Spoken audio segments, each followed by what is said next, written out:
these goals you had and accomplishments that hadn't been achieved yet, and then that season ends and you're still here. So what kept you here for that extra year?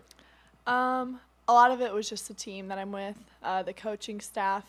I think I had that opportunity to leave. That's your own decision at this point. But part of me is always going to be here, regardless of where I go after this year.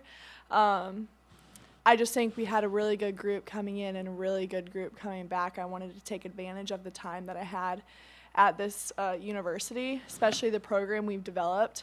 I knew it was going to be a really good one this year. I knew it was going to be a battle, but I could not be more happy with my decision to stay. Kind of going off of that, this is a team that's been led by, a couple years ago, really good senior group. Last year there's a couple seniors, and now it's freshmen and sophomores. So how do you see your role as a leader, knowing you're kind of the old person in the room now who's been through all the wars? Yeah, it's definitely been an adjustment. I'm still figuring it out.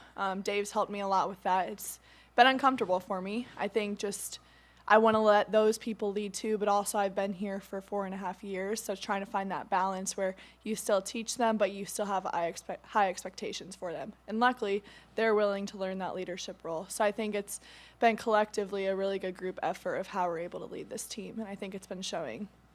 To be able to have two left sides that play 6 rotations and their development as defensive players, how much has that helped the back row where, Chloe's going to pull up the balls back there. Eva's gotten a lot better. She's pulling up balls back there, just not having a weak spot when they're in the back. Yeah, it is really nice to have not only one, like Eva last year, but 2 people now to rely on, and they kill it each time. I mean, they're able to pass the ball. There are teams that don't even serve them sometimes because that's how well they're doing. Or defensively, not only is it good for our offensive system, but they are long. They're able to make some plays that maybe some of us aren't.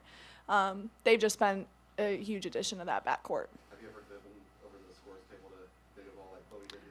No, I've missed, but I have never gotten it back like she did. That was incredible.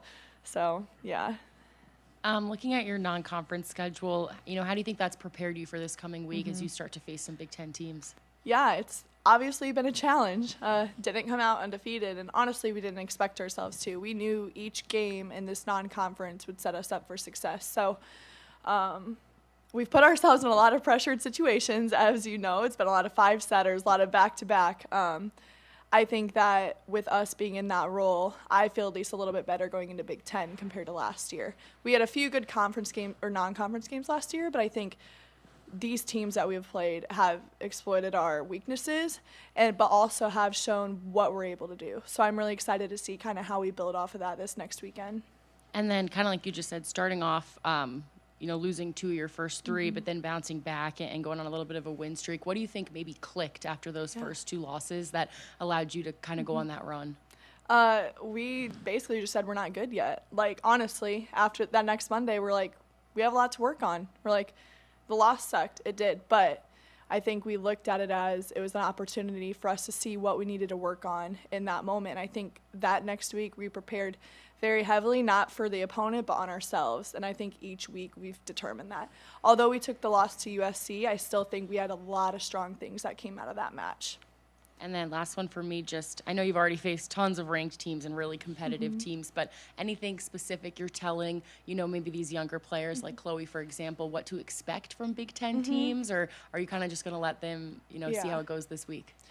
It's one of those things where some of these teams definitely are playing at the level of Big Ten, but it's just a consistency of Big Ten you see. Although we played like the USC, UCF, but like Skylar Fields, for example, there are going to be a bunch of Skylar Fields in the league. I think serving-wise, the serves are going to be consistently tough. Like, there's just going to be more consistency with the talent that we see across the net. But they seem pretty excited, and that's honestly really good to see for me. I'm just really eager to win, eager to compete. So that's what I love about this squad.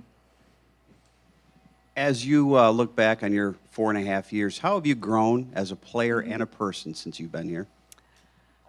Oh, that's a good one. Definitely as a leader. I think I still have a lot of work to do, but that's something that Dave has always tried to help me with, not only from this year, but in the years past. And I can just tell this year when I'm on the floor a little bit more of my maturity is here and I feel more at ease. So not only is my trust in myself and my play and this team improved, but also just how I'm able to handle those pressurized situations. Obviously, there's still work to be done in those areas, and there always will be. But I just think as a person, like how I handle the scenarios or how I train, how I lead by example, I think I've really developed into a really good player for this program behind the scenes. For the players just starting their careers like Chloe and Taylor, are you surprised at the level of confidence that they seem to play with right off the bat? Yes and no. I know because I've obviously been around it since the spring. But yes, because looking back when I was a freshman, not even close to that. So that's why it excites me to see that they have that passion for the game and passion to compete right off the bat. And it's not something that they learn over time.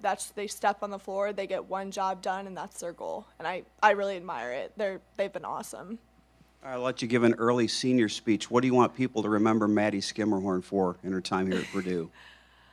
Oh, for me, I think it's just I want to be known for more than who I am on the volleyball court. And I think that's something that my parents have really taught me really well. So whether that's me leading my team or coming back for this 5th year just for more, I guess, of this program instead of the actual game, I think that just shows a lot. So I would like for people to see that out of me. Thank you. So what's next?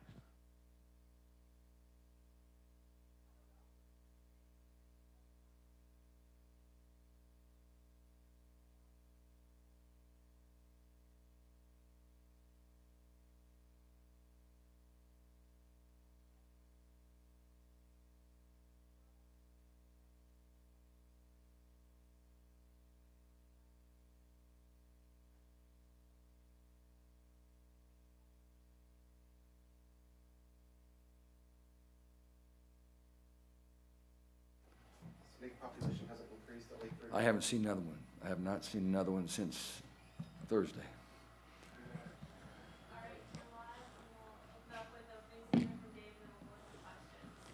Okay. I'm ready, Rachel. Thank you very much. Lost our last match to USC, and as I was walking around this morning before the press conference, I was thinking what a great motivator losing is. It's not fun to lose when you're coaching at this level or you're playing at this level or you're a fan of teams at this level. Normally takes a couple days to recover from a loss, but wow, what a motivator it is to get back to work and look at the things that you can do better and all those things. I know you can always make adjustments after a win, but I really feel like after a loss, it really provides more reasons to get better. And so we're looking forward to that. I really thought that USC on Friday night was the best team that we had played. I'm not saying that they're the best team we've played, but on that night, they were the best team that we've played. They were a little bit better than what I expected. They had more weapons than I anticipated, and Skylar Fields is a show. There's no doubt about that. I mean, we will play some people similar to her, but we probably won't see anybody better than her, even in the Big Ten. But she wasn't who really beat us. I mean, you kind of anticipate she's going to get her kills, but it was some other players that slipped in and had really big nights, if not career nights, that hurt us. And those are some of the things that we'll look at today in practice as we watch video and move forward. But USC was good. I thought we played maybe our best match against Central Florida on Thursday. I thought we were really, really good against them, and I did not think we were bad against USC. They just were a handful, and they found ways to score, and they are really good with the video review challenge program, and you have to give them credit because they were on top of everything. I thought some were questionable, to be honest, but there always will be. That's why you have a review challenge, and you try to get it right. But anytime you see that official start waving that left arm like not enough there to see, then you know that it's not going your way. But I thought our kids competed. You know, we're going to compete really, really hard every single match, and I'm pleased with our non-conference results. 6-3 after being 1-2, playing mostly all top 50 teams. Not everybody's schedule's that way, but we did this year, and I think we learned a lot. And now we get ready for what we've been preparing for, and that's the Big Ten season. And I think we play two teams that are combined at 18-4, something like that, on the non-conference slate. Maryland's won 6 or 7 in a row, and Rutgers is having their best season so far in a long, long time, and we'll be on the road. And it will be, I think, exciting and interesting to see how our team responds. Many of them, 7 of them, going on the road in a Big Ten match for the first time. So overall, it's been a good non-conference. We're making progress. I think we played really well this past weekend, so we're ready to go to the Big Ten. Sam? I was going to kind of touch on what you just finished up with there. You said in the past, Big Ten road wins are like found gold. So how does this team find gold and, you know, capitalize on the tough non-conference schedule that you did have? Same way we've been going at it all non-conference, is just preparing for each opponent one at a time. And all we'll think about right now is Maryland. Most of our non-conference or our conference matches, we have a match in between, you know, or a day in between. So we're not having to get ready for somebody in 20 hours. So I think that we can really focus on Maryland, who was a team a year ago, as you probably remember, being an astute sports writer, swept us here in a match that they played very, very well in. And so they've got 5 of those same 6 starters back from a year ago.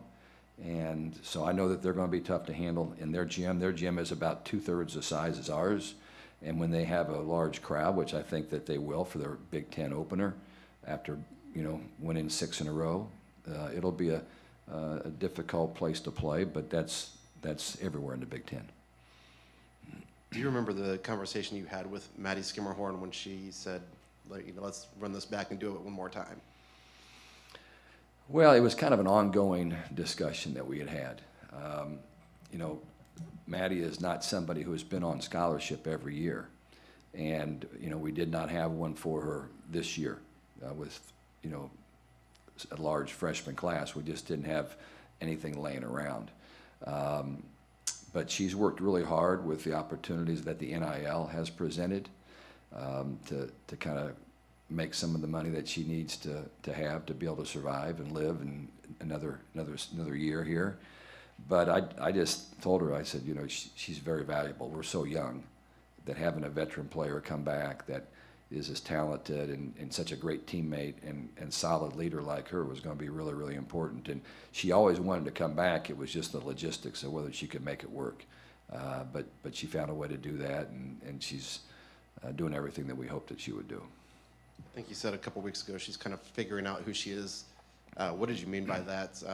You know, clearly she's been a really good player for you, played a key position in that back row. So, yeah, I talked about this briefly in our situation room, which you may not have been part of that ever before, but you're always welcome to come.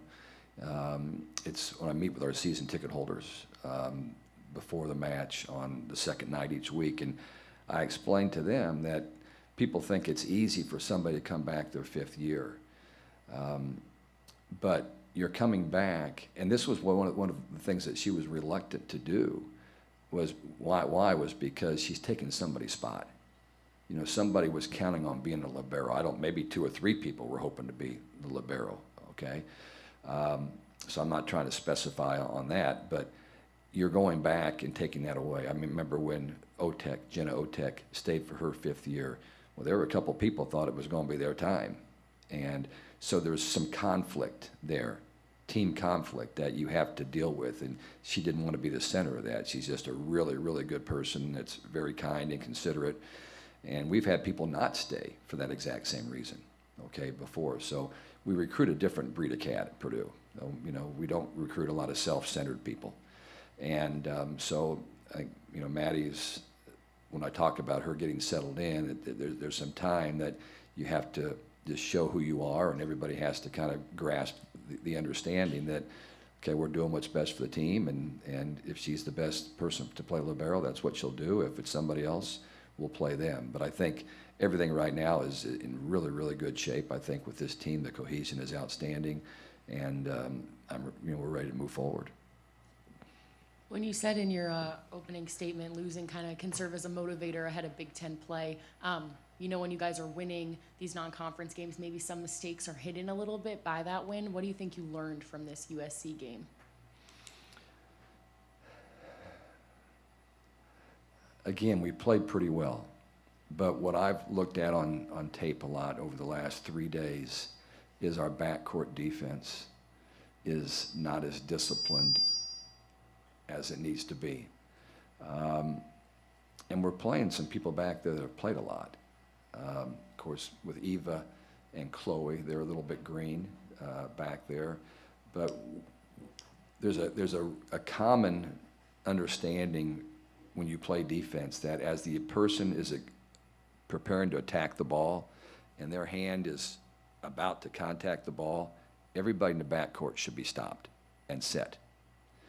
But if you watch a video, a tape like I do of any team in the country, you'll not see anybody stopped. It's just a natural phenomenon that apparently you think that you are stopped and you're not. And if you're moving the wrong direction and trying to get stopped and the ball's hit the other direction or it's hit in front of you or wherever it might be, you can't make plays. And we have to make more plays in the backcourt. What I have learned is that in the last 2 weekends, our blockers are working their tails off. Our blocking, positioning, and effort and understanding was really, really good this last weekend. And now we just got to extend that now more to our backcourt. And I'm not saying our backcourt's not making plays, and I'm not saying they're not playing as hard as they can.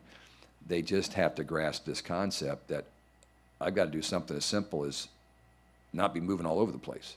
And our defense is not designed to move all over the place. You have a simple area, and it should be more just a matter of just turning and facing as opposed to moving 3 steps or trying to jump in one direction or just jumping just to be jumping.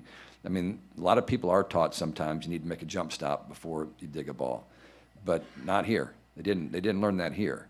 And we just want them to be stopped. And I thought Skimmerhorn was really good on Friday, took a little step back. Our right back defenders, including Taylor Anderson, who's young, she's all over the place. Okay, she looks like she's on a bicycle, riding her bicycle. She's moving all the time, and we got to get her stopped and set, because if our block will do their job, which I think they did, we should be really good defensively, and that's one of our goals. And then with conference play starting this week, you mentioned that's what you guys are preparing for with this tough schedule. What's your message going to be to the 7 new faces who haven't seen Big Ten teams yet?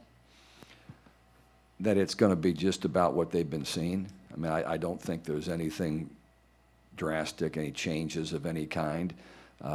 We weren't on the road a lot this year. We played one true road match, and that was at Kansas, and it came out pretty well, despite some challenges that they had late in that match. But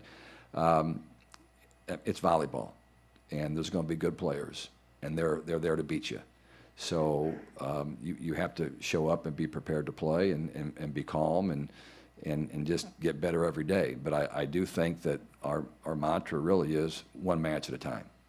Because when you have high expectations, which this team has grown into with the success and how I think everybody realizes there's talent on this team. This is a good team.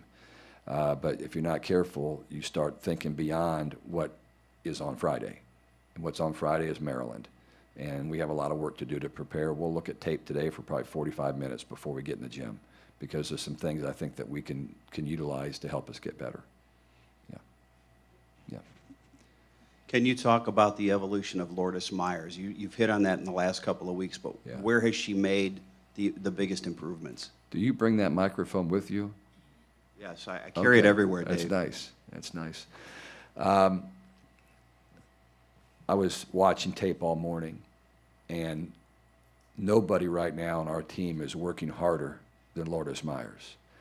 And I think she always thought that she was working hard, but with success and opportunity to play, it just breeds confidence and enthusiasm and desire. And I'm absolutely thrilled with the way she's playing right now. And I'm talking right now about blocking mostly, okay? Just blocking is not a job everybody loves to do. I mean, it's great to get a stuff block. There's no better feeling in the sport than stuff blocking somebody when they hit the ball hard. But all the work that goes into becoming good and in a match for a middle blocker, it's just nonstop, reading, reacting, running, jumping, executing. And where she still has some work on execution, on some fundamental things, her effort right now is all I need to see to know that she's on track to being everything that we really wanted her to be. Offensively, she's got a tremendous arm. And the one thing that we're going to focus on from now till the end of the season is how do we get the ball to our middles more and more and more, because everybody knows we've got outside hitters that are big-time players. I mean, I think they're both hitting over 300. One's about 340, one's about 310. Those are really high numbers. And that may not even be accurate. It's not accurate, but they're good, okay? So people, including USC, including Central Florida, including most teams we're playing, their blockers are leaning or releasing towards those players. All that does is open up better opportunities for middle hitters and right side players. So, but when you have new setters, it's like having a new quarterback, which we have, okay? They can be really, really good, but there's a process of understanding what each other is doing and how to get the ball to each other where they're going to be really, really successful.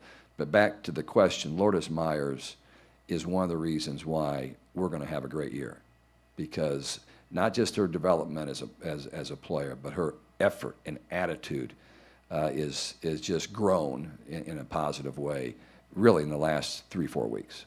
All right, last one for me, and I asked this to Maddie. You knew that you had talented freshmen coming in. Are you surprised that they play with as much confidence as they do this early in their career? A little bit. Some of them that I did not know as well. Obviously, we've seen Chloe grow up here in the Lafayette area and have watched her a lot, and there's nothing that surprises me about her, because that's just who she is. She's always had that incredible self-confidence and desire. I think it's unique that every freshman we put in the game so far has played really, really well.